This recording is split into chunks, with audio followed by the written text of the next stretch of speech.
conference and why the move to Texas. Well, thank you, Chris, and thank you for hosting. This is absolutely terrific. It's a great place to be. It's almost the epicenter of college sports. You know, you have several conferences here. It's a great location. You know, a lot of our schools are in the area, which wasn't the case when we were in Providence, where the old Big East was, as you know. We also have a great office here, as you've seen. But also, the airport situation is terrific. It's easy for our presidents, ADs, SWAs, everyone to get here. Also, when you have a team here, it makes a big difference. SMU's here. I went to probably 4 or 5 football games last year, and I go to basketball games. And then all of a sudden, you're starting to see ADs come in, presidents come in. You're able to meet them, to say hello. We weren't able to do that, you know, in Providence anymore. And so consequently, it's been a great place to be. I think it's going to be a great place for our employees. It's a dynamic city. Dallas and Texas are growing, as you know, every year. So really pleased to be here, and we've got a terrific office. You know, it's not palatial. It's just very nice. And by the way, one little anecdote is when I was looking at buildings, it was a long, exhausting day. I think I'd looked at 8 or 9. And when I got here, someone said, by the way, your friends at the college football playoff want to say hello. And I said, they're here? And I didn't know. And I said, but no one's going to believe that. If we end up here, they'll say I planned it so I can just go upstairs and complain to them in person. Yeah. So I'm sure that's what everyone thought. It was a conspiracy. Literally in the same building. Well, so much has changed in the college landscape within the last 2 months, especially in the last couple of weeks. So I'll give you the floor to give your opening statement. Well, there have been some dramatic changes, clearly, Chris. Well, thank you. Yep. Well, first, I do want to welcome everyone to our 2021 Football Media Day. And I can say what a difference a year makes. We're not through the pandemic yet, but certainly we've made a lot of progress, and we have every expectation of playing, you know, all of our games this year. I know you're going to enjoy meeting our football student athletes and our coaches. I know you're going to enjoy Media Day, having interaction with them. But before I make a few brief remarks, I would like to recognize several individuals who've been influential in the success of our conference and also our football. Neville Pinto, the president of the University of Cincinnati, is our conference chair. Mike Fitz at Tulane he's the president of Tulane, is our vice chair. Our past chair, whom I had a strong relationship with for a number of years, David Rudd, president of the University of Memphis. Our Board of Governors representative is Renu Couture of Houston. Michael Kelly is the chair of our ADs group. Chris Pesman is our vice chair. Chris is from Houston, the AD. And I do want to recognize Scott Draper, who handles all of our football and did an unbelievable job last year arranging all the testing. It was a very complicated year, and he did a phenomenal job working with everyone. And I do want to recognize also Donna DeMarco, who is our COO, who kind of organizes everything for us. And without her, I don't think our conference office would function the way it does. So again, all these people have had tremendous influence and tremendous impact, and I applaud their work and I salute them. The first thing I want to mention is the pandemic. I'm extremely proud of the way we dealt with it last year. It was as monumentally as challenging a situation as we're ever likely to face, and I think we dealt with it in a cautious, straightforward, and common sense manner. We afforded our student athletes an opportunity to play. There were bumps in the road, but virtually all our student athletes wanted to play. We did it safely under strict testing and operational protocols. We had and we have, and we've kept it in place, an outstanding medical advisory group led by Dr. Greg Stewart of Tulane. I can't say enough about Greg's work chairing this committee. We met literally well over 100 times, probably closer to 200 overall. We're meeting often twice a week. We won't have to meet quite as much this year, we think, but nevertheless, I deeply appreciate and congratulate them on their important work, which, as I said, is ongoing. This year, though, is different. Vaccinations have made a real difference. But that said, you know, COVID is still with us, and with the very contagious Delta variant still a potentially significant problem, it's imperative that we vaccinate as many of our student athletes as possible. We want everyone vaccinated. We're doing pretty well. We're getting up there in numbers, but our ability to play a full, uninterrupted season may well depend on it. We will continue to test unvaccinated players, and those with COVID or in close contact will face contact tracing and quarantines. And that can potentially compromise a team's ability to play, which obviously we don't want. We've decided that we will not reschedule games this year. If a team cannot play because of COVID, it will be considered a forfeit. Now, that is our current position. However, we continue to monitor the CDC guidance and we'll react accordingly. Our medical advisory group meets next week, and we'll talk about the recent CDC guidance. In the meantime, as I said, we're going to advocate for universal vaccination for our student athletes. They have real incentives to get vaccinated, health and safety obviously being the primary one. And we as a conference also want to set a really good example for our campuses and for our communities with respect to the importance of vaccinations in eradicating this pandemic. With respect to CFP expansion, I wanted to mention that because it's very important to our conference. We're pleased with the CFP expansion recommendation, the CFP being the College Football Playoff, the recommendations put forth by the expansion working group. We're currently socializing this plan with our student athletes, our coaches, our faculty athletic reps, and others who are stakeholders in what we do. We're polling each school, and we're going to deliver the results to the CFP in mid-August, but I think we're going to find that our conference is supportive. We're especially excited about the meritocratic approach of the working group. The top 6 conferences without A5 AQs and without favor is good for us, but also it's good for college football. It's all FBS now under this plan. And we're going to work to dissolve the group of 5 label and the group of 5, it's been a protocol, and we're going to absolutely work hard to rid ourselves of it, because I don't think it's fair to anybody in the G5, and we want to consign this label to the historical dustbin where I think it really belongs. The kind of separation that it has entailed has been not been helpful to our branding and also to other schools in the G5. But we know that we've never felt we belong there, but we also felt that all FBS ought to be represented equally. We're pleased with the direction of the CFP and feel strongly that the outstanding performance of our top teams over the past several years, and UCF, Cincinnati, Houston, and Memphis have made New Year's Day games, but we have so many other teams that have contributed enormously to our success. And I think the approach that the working group took to this had something to do with how well our teams did and the pressure we put on the entire process. I do know that there is controversy regarding potential SEC expansion and the working group. I will not get into the issue of SEC expansion. It's not for me to comment. But if the CFP plan is a good one, and I believe it is, the current expansion speculation should not derail or delay the process. I see no reason for that. There was broad support for the CFP plan, and it should move forward.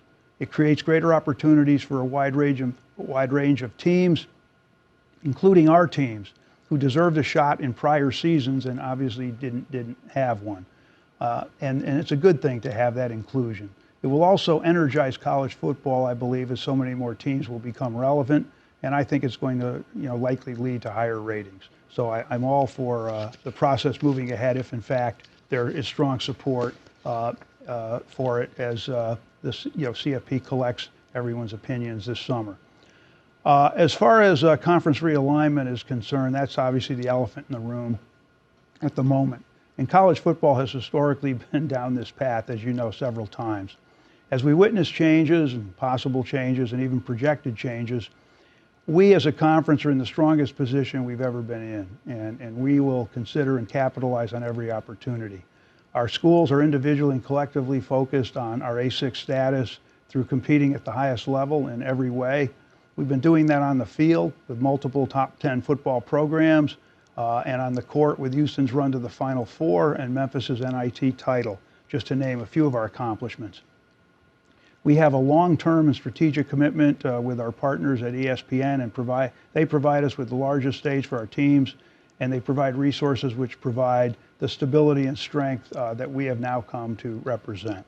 Our opportunities with expansion and conference realignment may be bolstered by our stability and unity in a less stable and an evolving landscape, but I want to emphasize we are not looking at realignment and we are not out there attempting to take teams. While ESPN is a valued partner, I have to take a moment to address some accusations that have been made either directly or indirectly, against our conference.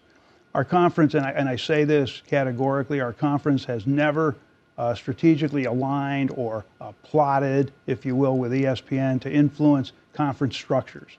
We wouldn't do that. ESPN has never done that and would not do it. We do consult with our television and business partners on issues related to our conference. Everyone does, of course. But any suggestions or statements that we colluded with ESPN with regard to the structure of any other conference is a completely unfounded and grossly irresponsible accusation. And that's all I really have to say about this at this point. With respect to the Autonomy 6 campaign, and what really matters to fans is the Power 6 campaign that we've embarked upon over the last several years. It's extremely important to note that campaign, which we described in detail and advanced in a letter dated May 7th that we sent to the chairs of the A5, the P5 conferences, remains a focus of all we do in this conference.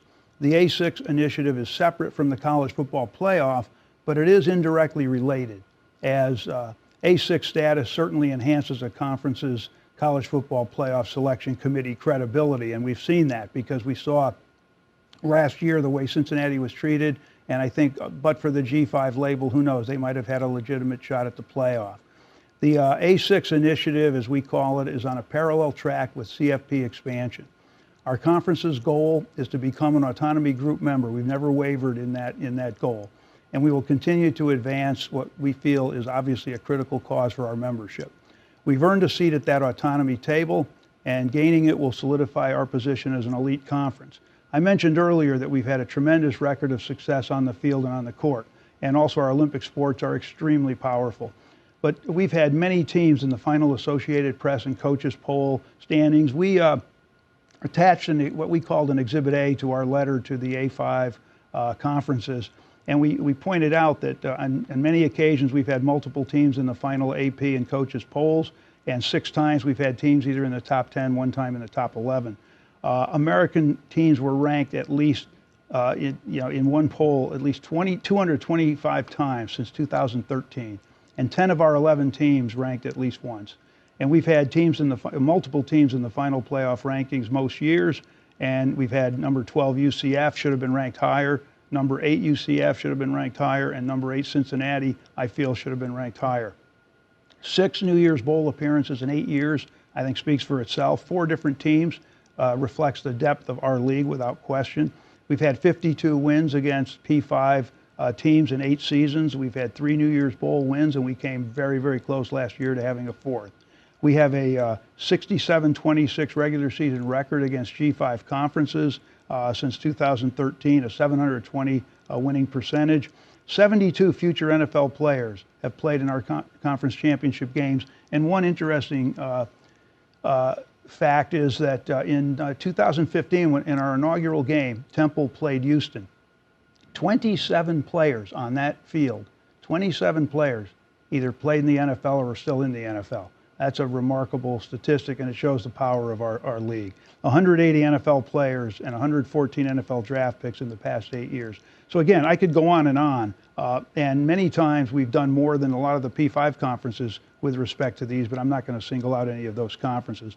But it is clear that we have achieved at a very high level, and we deserve to be at that table in addition to having outstanding institutions in many large markets, and we do great work with our racial equality group. We do great work with our conference academic consortium, and in every way we belong with the A5 conferences. And the last thing I'll mention about that is our medical group did some fine work. They were tracking on the myocarditis issue well before anyone else, and had they had some input into those A5 discussions, which we initially were not a part of, I think we might have had some impact in terms of whether other conferences decided to play. Ultimately, who knows, because they had their own reasons for not playing.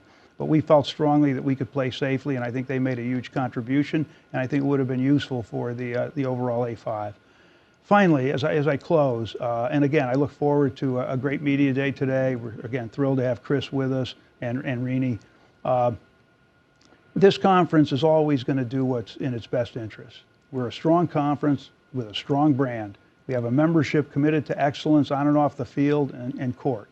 We're aggressive in our goals and ambitions, but with respect to realignment, the way we look at it is if there are schools interested in us who would enhance our brand and be a good cultural and competitive fit, then why wouldn't we consider them? What happens down the road, whatever happens down the road, we're going to continue to focus on growth and excellence and continue to compete at the highest level of intercollegiate athletics, which we have always done from the very outset of this conference. This conference is, as I said, proud of its achievements, but we're not satisfied by any means. There's much more to accomplish, and we're going to remain steadfast in our mission to provide our student athletes with the highest level of competition and the highest level of support in their academic and other endeavors. So again, please enjoy Media Day with our student athletes and coaches. I think you'll enjoy meeting them and talking to them and getting a sense of how our season is going to go. And again, thank you for joining us today. Thank you, Commissioner. We will now open the floor up for media questions. And as we do this virtually through Zoom, Chuck Sullivan from the conference will navigate and call on the media members for their questions. Great, thank you, Chris. We'll get started with questions. We'll go with the first one from Ralph Russo. Ralph, if you can unmute yourself and feel free to ask your question. Hi, Mike. Can you hear me okay? Hi, Ralph. Yes, I do. Thank you. Good to see you, Ralph. You know, you addressed a lot of the realignment stuff, so I don't necessarily want to make you go over everything again. But with this type of movement, it does seem to make sense that, you know, other conferences might be looking toward the American, and the American might need to, you know, maybe play some defense. Have you had discussions in your conference about how to best protect yourself? In other words, why stay? Have you had to have that meeting with your ADs about why it would benefit them to stay with the American as opposed to possibly going elsewhere, specifically to the Big 12? Yeah, absolutely, Ralph. We've discussed with our membership. You have to, obviously, what our strategic vision is and why it would be wise for them to stay in this conference, which is a growth conference, which is a conference that's strong and stable. You know, I think instability is a real concern here. If a conference isn't stable, then who knows what its future is, whereas this conference is. And we think that we've got a great future here. And so, yes, we've talked about, you know, our teams and why, you know, why they should stay. But again, I think for the most part, though, we've talked about what our future is. You know, we've been cohesive. You know, one never knows what's going to happen. But, you know, we at this point, if you know, one of the concerns we have is, you know, we obviously have a great conference. We know that, and with all the, you know, the things swirling around now, we don't know what's going to happen. So we just want everyone, you know, to you know, step back, you know, look at the situation, and we're basically staying calm and just analyzing the situation, Ralph. That's really what we're doing at this point. And a very quick follow-up, and it's very specific, so I don't know how much you'd be able to actually answer it, but have any schools from the Big 12, the 8 schools that appear to be in the process of being sort of left behind by Texas and Oklahoma, have any of those schools reached out to the AAC about possibly joining the league or having a landing spot if that conference falls apart? You know, Ralph, I would say, you know, I have not reached out to anyone at the Big 12, but we never talk about whether, you know, anyone reaches out to us. And again, I just don't want to even discuss it. I've observed recently that other commissioners are hinting, you know, at adding teams, and some are even more than hinting. We don't discuss these things publicly, Ralph, and I think I would really leave it at that.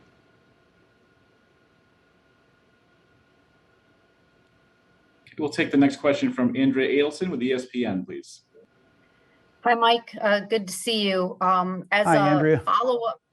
As a follow-up to what Ralph asked, you said you believe the conference is strong and stable, and I'm wondering why you believe that at this point, considering a decade ago you were part of a conference that ended up not being able to continue on as a football playing member and ended up becoming the American.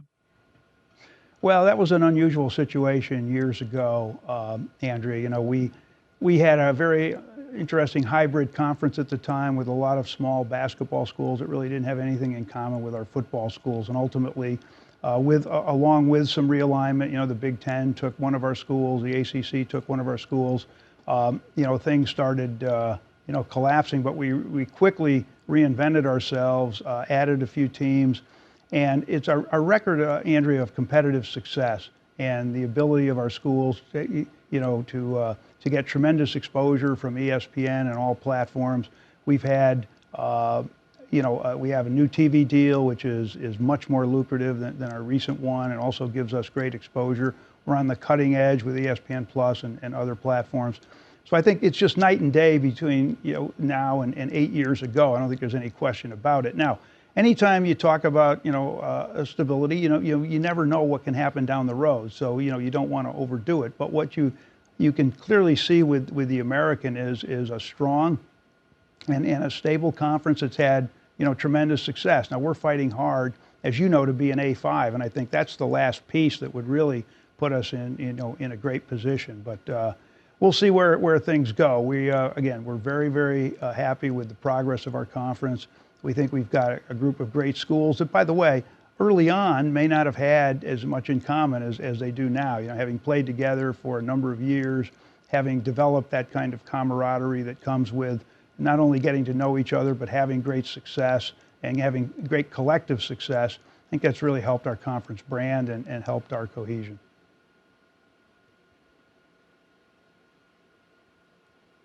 We'll take the next question from Dennis Dodd with CBS Sports, please. Mike, do you support the 12-team playoff as currently proposed?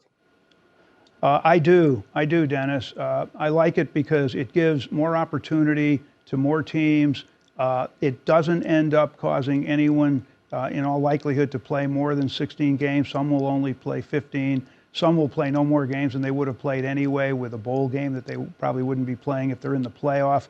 But I really like it, Dennis, primarily because it gives conferences like ours and teams in even P5 conferences who haven't had a chance to compete in the playoff, gives them an opportunity, and no one will ever convince me that some of our teams couldn't have competed and done really well and even possibly won a national championship. We've had some, outstanding teams, especially, you look back at that undefeated UCF team in 17, which beat Auburn, which also had beaten Alabama that year, and also had beaten Georgia, I believe. And so consequently, we feel that the 12 teams creates opportunity, and that, I think, is the key. Also, Dennis, I think what we've seen, the playoff is getting a bit stale. When you have the same teams over and over again, it's a real issue. And we saw it with the ratings this year. Yes, COVID dominated and did affect ratings, but you saw two marquee teams in Ohio State and Alabama, and we didn't get the kind of ratings we would normally get. And I think what this does, it will energize college football. I think you'll have tremendous interest. You might have 2 or 3 dozen teams that actually have a legitimate chance at the playoff. And as the season goes on, October and November will have far more meaningful games than they do now. If you only have a few teams that are likely to be in the 4-team playoff, maybe fans tend to lose interest in their teams or in college football generally. And that's obviously not a trend, that we want to embrace. Also, I think you'll see a lot more interest in the championship games. They'll almost be like quasi-playoff games leading into because conference championships are really, emphasized in this plan. And I, the other thing about the plan, Dennis, in addition to, I think, raising ratings around college football, is that it's a meritocratic plan. It really does treat everyone equally without favor. Sure, the selection committee has a lot to say about this. We know that. But still, the top 6 conferences, not the 5AQ, conference, the automatic qualifier conferences, the A5 conferences. No, it's the 6 best conferences. And, last year, we in the Sun Belt would have been in. So, and obviously it was an unusual year last year, but the point is anything can happen down the road. And the other thing that we really like about this plan, Dennis, is it equalizes FBS. And while, yes, some are more equal than others, and certainly, the playoff committee has a certain view, and we've been, kind of fighting that perception for a while. It does treat everyone equally in terms of the way, the plan is outlined. And I think that's really important because the G5 label has been, harmful to us. we want to see it go. We want to see all FBS treated equally. And I think that's another important part of this plan. And a quick follow-up, is it in the Americans' best interest for consolidation of conferences? In other words, if that happened, the American would move up a spot theoretically in pecking order in this proposed playoff and give you guys basically in a short spot the way you're playing right now. Dennis, we don't have an opinion on that. In the end, it's up to other conferences to do what they do. We're concerned about our conference and being competitive and being at the highest level, and we think we can break into that group regardless of how many are in the group or who are not in the group. And essentially, it's about us. Whatever those conferences do, it's their own business. Now, if there's consolidation, then there's consolidation. But we're going to be judged on the merits. We're going to be judged on how well we're doing. And I think on that basis, we deserve to be in there now. I don't think there's any question about it. Okay, we'll take our last question here from Matt Murschel from the Orlando Sentinel. Matt, if you can unmute yourself and go ahead. Hey, Mike, how are you doing today? Hi, Matt. How are you doing? Matt, do you have a bow tie today? Yes, I do. Yes, I do. Oh, good. Excellent. You talked a little bit about, obviously, with the pandemic and some of the protocols the league is looking at. Are those protocols include multiple testing and things like you did last season, or is there anything that you're going to be doing new this year? Matt, first of all, we won't be doing quite as much testing. We won't have to do the 3 tests, a week that we did last year. On the other hand, we will test unvaccinated players. Our plan right now is not to test vaccinated players. And again, our medical advisory group will meet next week to discuss some of the new CDC concerns and guidance. But the plan would be obviously to incentivize vaccinations, without question. And so consequently, in terms of mask wearing and things of that nature, we'll leave it up to the local authorities. But we think that we can relax some of the protocols if, in fact, we can get our teams to the 90 to 100% vaccination rate. And I think we're getting close to that with a lot of our teams. And our coaches have made it a huge issue to have their teams vaccinated. I'm really proud of what they're trying to do. And this is in their interest, and it's in everyone's interest, to get vaccinated. But yes, we will have some different protocols. We're not sure yet, ultimately, because it's a changing situation. The Delta variant has obviously caused us to have to review certain things. But in the end, we think that we've got a pretty good chance to get everybody close to fully vaccinated, if not fully vaccinated, and obviously to have a successful season.